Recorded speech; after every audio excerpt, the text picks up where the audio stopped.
So guys, today I'm going to do a reaction to Alex Phillips. It's all your fault. Without further ado, it's all your fault. For too long, you've dominated society in almost every culture of the world.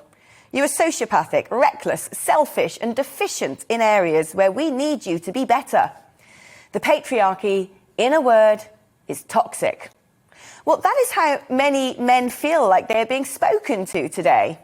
Born with inherent blame, an original sin. When the tragic circumstances of Sarah Everard's murder hit the headlines, there were even calls for a curfew on men, somehow lumping 50% of the population into the same category as one psychopathic and deeply evil monster. How do we want men to react to this? What can they do? Confusion is understandable. On one hand, men are being told that their toxic masculinity is the root cause of all harm, while on the other hand, being encouraged not to be too metrosexual or soy, yet neither too gruff nor Neanderthal, expected to be the perfect father, a high achiever, able to reach the top shelf and carry the furniture, grow a good beard, measure over 6 foot tall, and all the while be a true gentleman, giving up his seat for a woman. Issues that affect all human beings. true, she's made some great points. It's funny, toxic masculinity, you always hear it, but funny enough, even though we live in an quote-unquote equal society, you don't hear toxic femininity. It's as if it's minimal, it doesn't exist. But men know this, even some women who are waking up know it does exist. You have women that will fight, cheat, they will manipulate, they will even coerce, play the victimhood to get what they want. As human beings, we all have these by nature character flaws. Lie, steal, cheat, manipulate. It's just that some gender utilize it, some things more than the other. Okay? So I don't understand why is it guys keep getting this term. Then as she goes on so far, you realize something she says, women want you to be 6 foot tall, wear a beard, be masculine, but yes, to be a bit mature, drink soda and all. It's as if we are operating under the cycle, the emotions of a woman. I thought we're independent, but we're interdependent, so we can operate. We have our own nature. Why is it that in order to agree for a man and a woman to cooperate and live in society, we have to somehow acquiesce to the hormonal and emotional change of a woman? Is that fair? She summed it up. She says, you're deficient in ways we need you to be better. She summed it up right here so far. We have to live, think, in order to be better for a woman. I thought it was equal. Are all too often framed as if they happen only to women. Body image and objectification, rape, depression, single parenting, domestic violence and safety on the street. The UK's most prolific serial rapist, Reinhard Sinaga, who carried out a decade-long campaign of sexual violence against an estimated 190 victims, vulnerable young men, drunk and alone.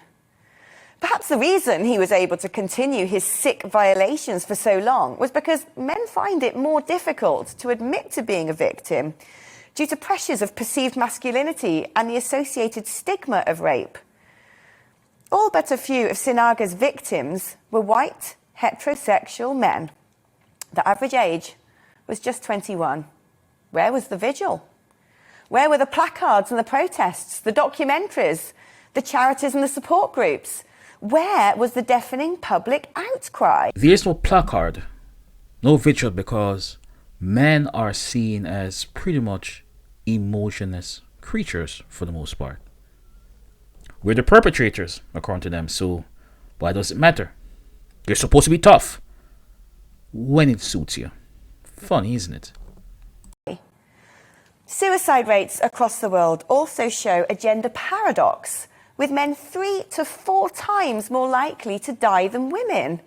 Almost 1 million men take their own lives globally per year. In Britain, suicide is the single biggest killer of men under 45. Men are twice as likely to be victims of violent crime. Well, yes, the perpetrators are also more likely to be men, but does that eradicate the plight of those who have suffered? Academically, the attainment gap between girls and boys continues to widen. Recent national curriculum assessments show that almost 3/4 of girls reached expected standards in core subjects, compared to just under 2/3 of boys. When it comes to disadvantaged youths getting sucked into violent gangs, 90% are boys. Does this make men the perpetrators or the victims, or both? Meanwhile, gender dysphoria occurs in 1 in 30,000 males compared to 1 in 100,000 females.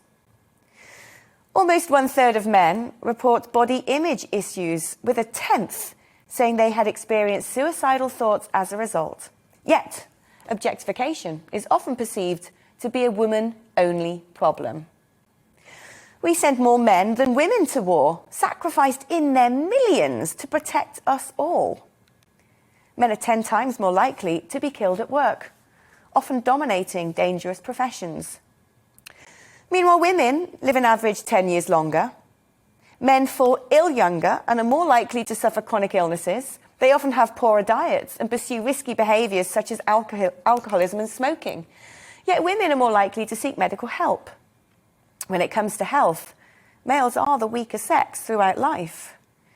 Yet over recent years, rhetoric surrounding men has coarsened, from mansplaining to manspreading to toxic masculinity to dismantling the patriarchy. Rather than the cause of feminists being one of egalitarianism, it can sometimes feel like the end goal is that of punishment. There should be no battle of the sexes, but harmony. We all need good guys in our lives, and boys need good men too. Role models, champions, sponsors, friends. Instead of beating them down, isn't it time we raised them up? Today, we really need to talk about our men. This is true. Unlike women, societal norms, expectations of men are harder, higher, and much more rigid. We're held to much more accountability for everything we do. Okay? It's a consequence. Emotions have to be kept intact. Alright? Because if we show it, you're either too weak to a woman, or if you show too much, you're aggressive. You know, what we do, we turn. Then educationally, it's okay that females are catching up, but they are surpassed and they think that's the thing they can use to hold against a guy. And surprisingly enough, some of these same women can't find an eligible guy when they have attained all this education. Men are discarding college for a reason too, because what's the difference? What's the sense of doing this if when you leave you don't get a job and then you're saddled with all this debt? Just doesn't make any sense. Crazy, ain't it? These things people don't understand, but we have to consider it. And then on top of being blamed for toxic masculinity when it chooses women, we are aggressive by nature, so we're more likely, almost automatically, selected to go to war. So it's when it benefits you, it's okay, right? Interesting. So that's my thoughts. Please like, comment, subscribe. Until then, peace.